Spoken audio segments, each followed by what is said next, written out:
छत्रपति संभाजी महाराज और सोयराबाई के बीच संघर्ष इतिहास में एक महत्वपूर्ण मोड़ है जो सत्ता एवं सम्मान की जद्दोजहद को दर्शाता है। जब संभाजी महाराज को अपने परिजनों के प्रति समर्पण और मराठा साम्राज्य की रक्षा का संकल्प था, तब सोयराबाई जैसे कुछ शक्तिशाली लोग उनके मार्ग में रोक बनाकर खड़े थे। उनके प्रयास थे कि संभाजी महाराज को समाप्त कर दिया जाए ताकि राजा राम की गद्दी सुरक्षित रहे।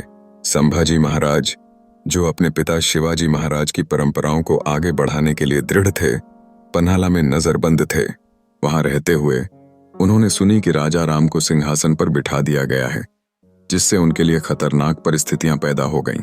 यह सुनकर उनका साहस और सामर्थ्य जागृत हुआ और उन्होंने नजरबंद से भागने का निर्णय लिया। इस निर्णय ने न केवल उनकी वीरता को दर्शाया, बल्कि यह भी साफ कर दिया कि वह अपने परिवार और साम्राज्य को किसी भी कीमत पर नहीं छोड़ेंगे। भागने के बाद संभाजी महाराज ने राजगढ़ के किले पर जाकर अपने समर्थकों को इकट्ठा किया। वहां उन्होंने अपने आत्मसम्मान और साम्राज्य की रक्षा के लिए एक रणनीति बनाई। वह जानते थे कि सोयराबाई और उनके एसोसिएट्स उनकी ताकत को कमजोर करने के लिए षड्यंत्र रच रहे हैं। इसलिए उन्होंने अपने निष्ठावान सैनिकों और मराठा सरदारों के साथ मिलकर मजबूत मोर्चा बनाने की योजना बनाई। संभाजी महाराज की योजनाओं ने उन्हें एक बड़ा कदम उठाने के लिए प्रेरित किया, जिसमें उन्होंने सोयराबाई को पकड़ने का निर्णय लिया।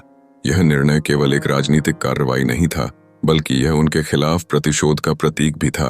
उन्होंने सोयराबाई को कैद में डाल दिया, जो कि उनके प्रतिकूल शक्तियों के खिलाफ एक मजबूत संदेश भेजता था।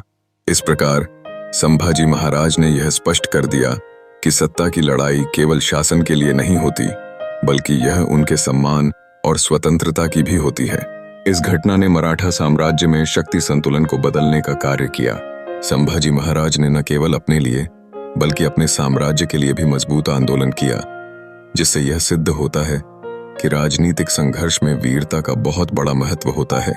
यह कहानी आज भी हमें प्रेरित करती है कि कैसे साहस और बलिदान के माध्यम से एक व्यक्ति अपनी पहचान बना सकता है।